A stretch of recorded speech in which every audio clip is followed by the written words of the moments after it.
January 22, 2005, Eastbourne, England. In the early morning hours, emergency services received an urgent call regarding a fire on the Holyville seafront. Fire crews arrived to find a small stone coastal shelter, usually used by walkers for shelter from the rain, engulfed in flames.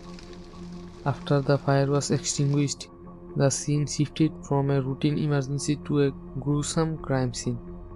Inside the shelter, firefighters discovered a body of 35 years old Jennifer Kiely. And then the post-mortem examination revealed a level of violence that shocked the whole community. Jennifer had been cruelly 16 times before her body was set on fire. In a disturbing detail, a pushchair she was known to own, which she usually carried her personal belongings, had been placed on top of her body. Investigators quickly concluded that the attack was most likely sexually motivated. Today, we are looking into a case that remained a mystery for 2 decades. It's a story of a vulnerable woman, a wicked-minded predator, and a case that remained unsolved for 20 whole years. As we look at the evidence left behind on the Pebble Beach in 2005, several questions remain, like who could commit such a calculated act of violence against a defenseless woman? How did the murderer manage to evade the police for 20 long years despite leaving his DNA at the crime scene?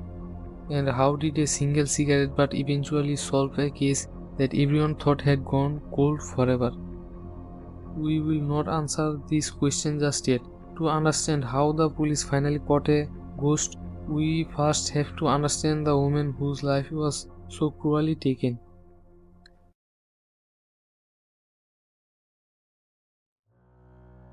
Jennifer Kiely was far more than a tragic headlines that followed her death. She was a 35-year-old mother of three from South London, described by her family as a gentle, funny, and creative soul. She had a deep love for music and a vibrant personality that drew people to her. However, Jennifer's life took a difficult turn following a severe mental breakdown. This led to her becoming estranged from her family and eventually entering a cycle of homelessness. By the early 2000s, Jennifer was living in hostels and shelters across the south of England.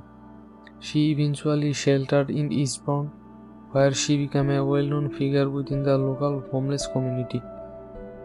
She was often seen walking the seafront with her pushchair. While the most pushchair carry children, Jennifer carried her entire life, blankets, clothes, and her bittersweet memories. To many passers-by, she was just another person on the margin of society. But to her family, she was beloved daughter, sister, and a mother. On the night of January 21st, 2005, Jennifer sought refuge in the Holyville shelter. She was a woman who had already lost her home and her health, and she had no idea that she was about to lose her life to a predator in human form who had been hiding in the plain sight.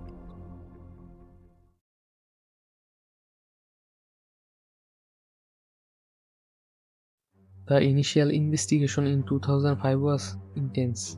Sussex Police received significant forensic evidence from the shelter, including samples and several discarded cigarette butts.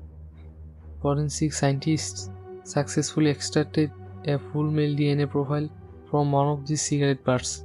The same profile was found on Jennifer's body, confirming it belonged to the killer. In 2005, this felt like a guaranteed win for the police. However, when they ran the profile through the national DNA database, there was no match. The killer was not in the system. The investigation faced immediate hurdles. Two local men were arrested in 2005, but with no physical evidence linking them to the crime, they were released without charge. Just 1 week after the murder, a man using the alias Kate Blake was stopped by police at the portal of Dover while sleeping rough, because there was no record of him in the Sussex crime database at the time he was released. By 2007, the list dried up. The case was officially closed, leaving Jennifer's family with no answers. The tragedy of this cold period is that the suspect had been in police hands before, but nobody noticed that. Between 2003 and 2004, a man named Keith Dobkin had been arrested for two separate in Norfolk. However, because he was not charged in those cases, the laws at the time did not allow his DNA to be uploaded to the national database. He was a well-known violent offender, yet his genetic signature remained hidden in the local file in another country. While Sussex Police desperately searched the country for a match that didn't exist.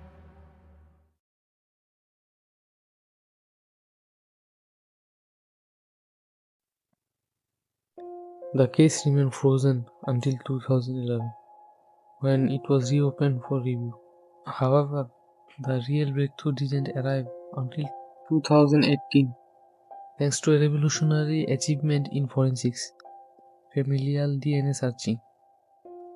Instead of looking for a perfect match, police now had a technology to look for the suspect's relatives. They took the DNA from the 2005 cigarette butt and searched the whole database for anyone who shared a significant portion of that genetic code. The search was massive, initially throwing up thousands of names. Over several years, investigators narrowed the list down, tracing family trees and following leads across the whole country. Finally, in late 2024, they found the final piece of the puzzle. A DNA sample from a man in the north of England led them directly to a one individual, Keith Dowbecken. As soon as the name was identified, the gaps in the 20 years investigation was filled. Dowbecken was revealed to have used multiple aliases, including Kate Black. Using this name, he was stopped in Dover a week after the murder. He was a known associate of the Eastbourne homeless community in 2005. When Sussex Police contacted Norfolk authorities, they discovered his 2003 and 2004 arrests. A direct comparison was finally made. The DNA found on cigarette butt on Jennifer's body and in her was an identical match to Kate Dowbecken. The evidence was described by Detective Chief Inspector Simon Don was overwhelming. The mystery of who killed Jennifer Kiely was finally solved. But there was a final frustrating twist. When the police went to arrest Kate Dowbecken, they found that they were 10 years too late. Dowbecken had died in 2014 at the age of 60. He lived for 9 years after the murder, never facing a courtroom for what he did to Jennifer.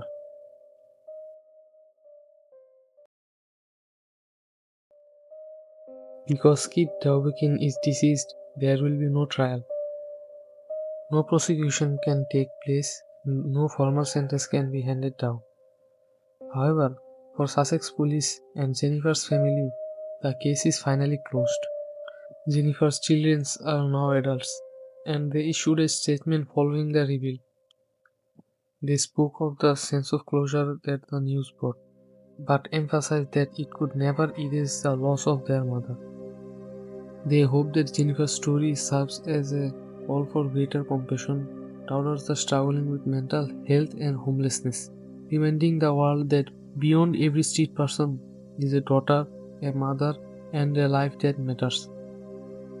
The murder of Jennifer Kelly was a case of a predator who took advantage of the vulnerable and a legal system that at the time had too many cracks. But 20 years later, science and persistence of investigators ensured that the truth was finally told. He lived out his life freely after and brutally killed defenseless women just to satisfy his vile.